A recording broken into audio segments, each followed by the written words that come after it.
At the beginning of July, both local papers feature a story of an environmental problem right in the middle of town.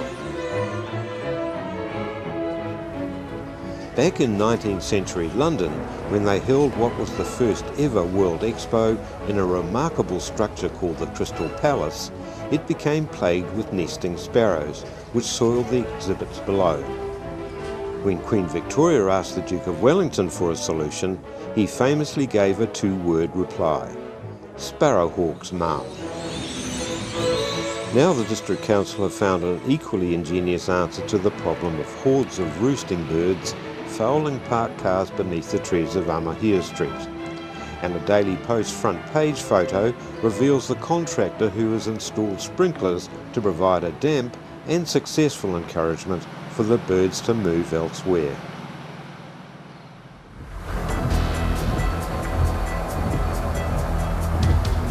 As winter bites, Rotorua shoppers find their weekly food bills starting to escalate.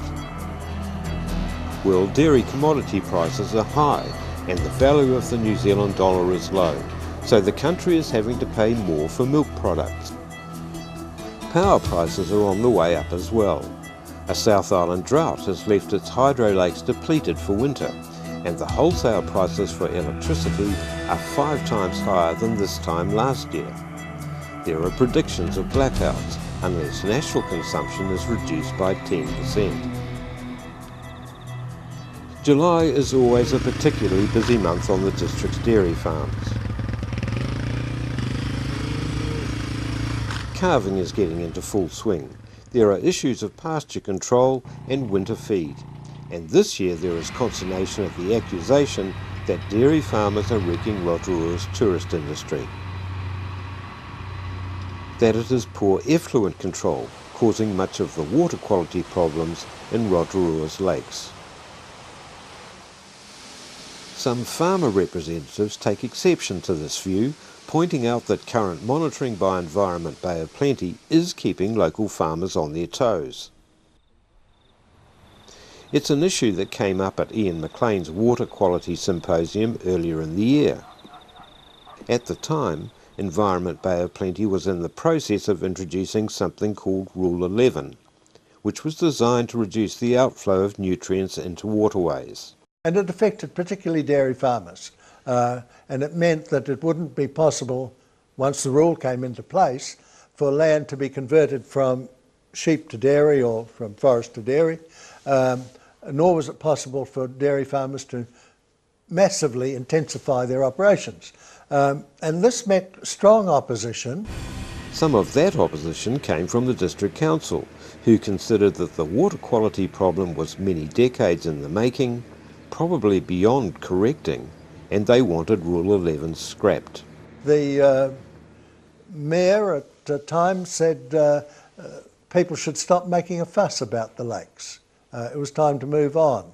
Now, the District Council was reluctant, but I've got to say that I think they had received very bad advice from scientists, and it was largely because of that advice that people who were making otherwise good decisions about the district didn't make the good decisions about the lakes as quickly as they should have. During the final days of July, the fact that the Lake Protection Society have collected 10,000 signatures of those opposing Te Arawa lakebed ownership is put forward as a clear indication of the depth of feeling within the community. The organisers now call for a referendum. There is no comment from Te Arawa. They have finally reached agreement on the terms of the negotiation for the settlement with the Crown, and preparations are underway for formalities at Ohinimutu, where documents will be signed taking settlement negotiations to the next stage. And on nearby Pukeroa Hill, there has also been a resolution of sorts, and a vindication. Lakes District Health Board have just received the results of a commissioned independent joint report which confirms that the Lakeland region has been seriously underfunded. The report concludes that given the district's special needs, unless there is an increase, it's impossible to provide the level of services the community needs. Among those special needs, the report lists, for example, that although the district is not large, because population concentrations are a mix of urban and rural, not one but two hospitals are necessary, Rotorua and Taupo. Another factor is the composition of the population with a higher than average proportion of Maori. Their cases tend to be more complex, requiring longer hospital care. They also have a higher proportion of children and young mothers who use the hospital services more often. In addition, rundown and dated equipment and facilities have made it harder for the hospitals to attract skilled staff. In the recent past, there just haven't been the financial resources available to invest in improvements.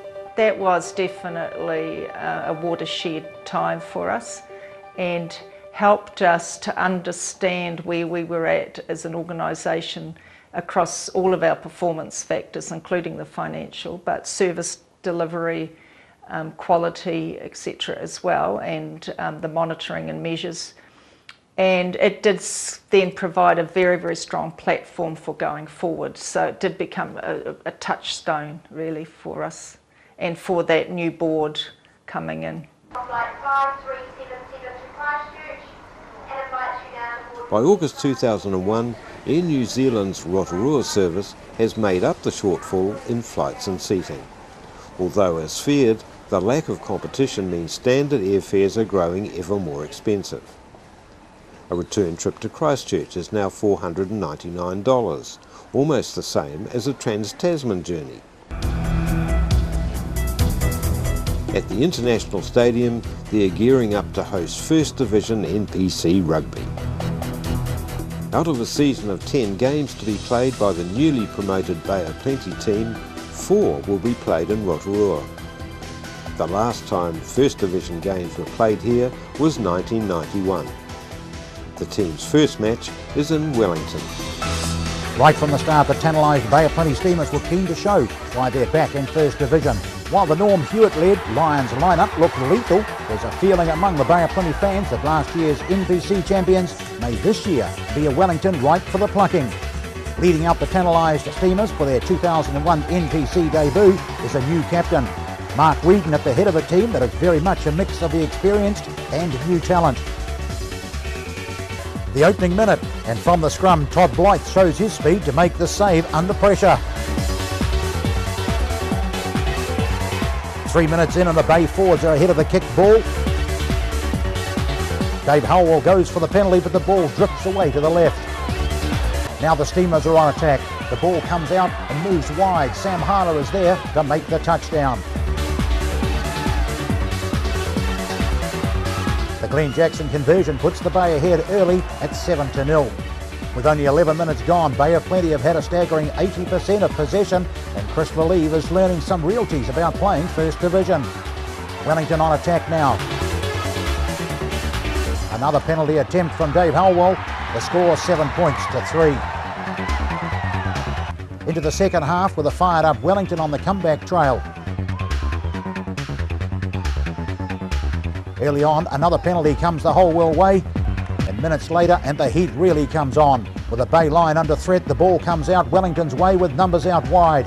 O'Halloran, try. The Wellington Lions are in the lead by 7 points to 11. An opportunity for Todd Blythe, finished off by Alan Bunting. Try. Glenn Jackson with a conversion to keep the Bay fans happy. Wellington looking hard for an opportunity. A kick to open spaces, and Chris Believe has to tidy up and take the punishment. In the dying moments, there's desperation and anxiety in the Lions camp. Will the Bay defence hold up? Less than a minute to go, and yet another penalty. If David Holwell succeeds with this, the score is drawn. And the game ends with a historic victory, which more than confirms the tantalised Bay of Plenty Steamers as worthy of the top echelons of New Zealand provincial rugby. Was this to be the start of a fairy tale run? There were certainly high expectations after that glorious win against Wellington.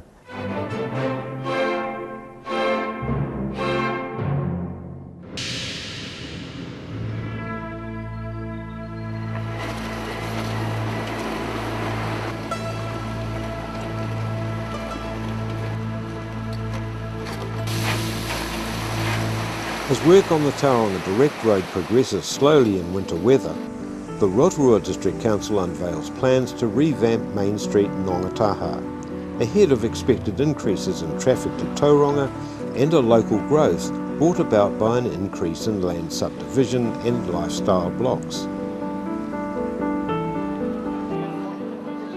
Mindful of previous criticism about non-consultation, residents are invited to get together and submit their ideas on what is needed.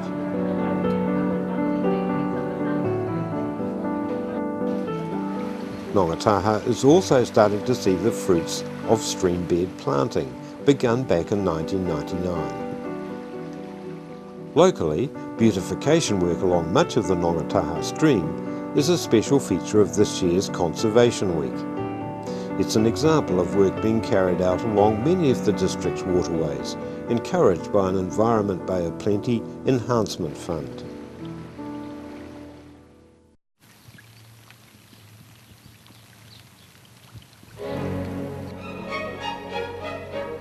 A little over 2 months to the local body elections, and election fever is getting into full swing. The incumbent mayor has only 2 competitors. As promised, Cliff Lee has based a campaign solely on retaining lake beds in public ownership. Councillor Knockadine is the other mayoral candidate. About to make his 3rd attempt, Rotorua dairy farmer Kevin Winter announces he's standing for council. And we're going to have to see some real capital improvements or inputs. Since his 2 previous attempts, he and his wife Sue have left their farm in the hands of a manager and moved into town the better to lift his profile amongst urban voters in the South Ward. Sue was well known through the secondary school industry as a deputy principal of Western Heights, deputy principal at Rotorua Girls High, and then went on to become a principal of Rotorua College. So Sue had a lot of profile in the urban community. They didn't know a lot about me. And so that's where I needed to get involved in urban issues to get that profile. Really tough, took a long time, but I think I've got a fairly good following there. For the Bay of Plenty Steamers' first home NPC game of the year against Auckland, Rotorua shows all the signs of supporting a major event. However, a cold, damp evening produces only a meagre crowd of 4,000.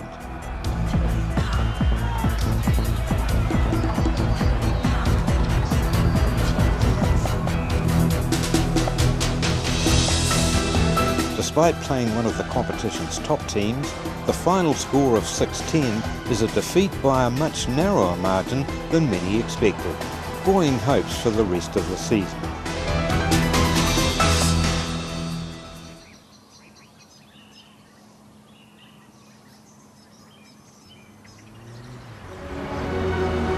August 2001 has also brought Rotorua's turn to host the prestigious New Zealand Tourism Awards.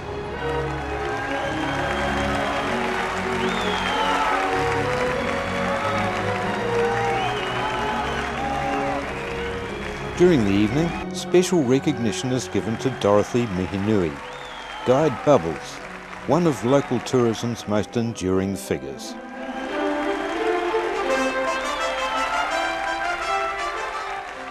And the night is a triumph for local attractions. They collect 7 of the major awards. These wins are especially significant coming in the centenary year of the old Tourist and Publicity Department, the government agency which played such a key role in the whole development of the Rotorua tourist industry.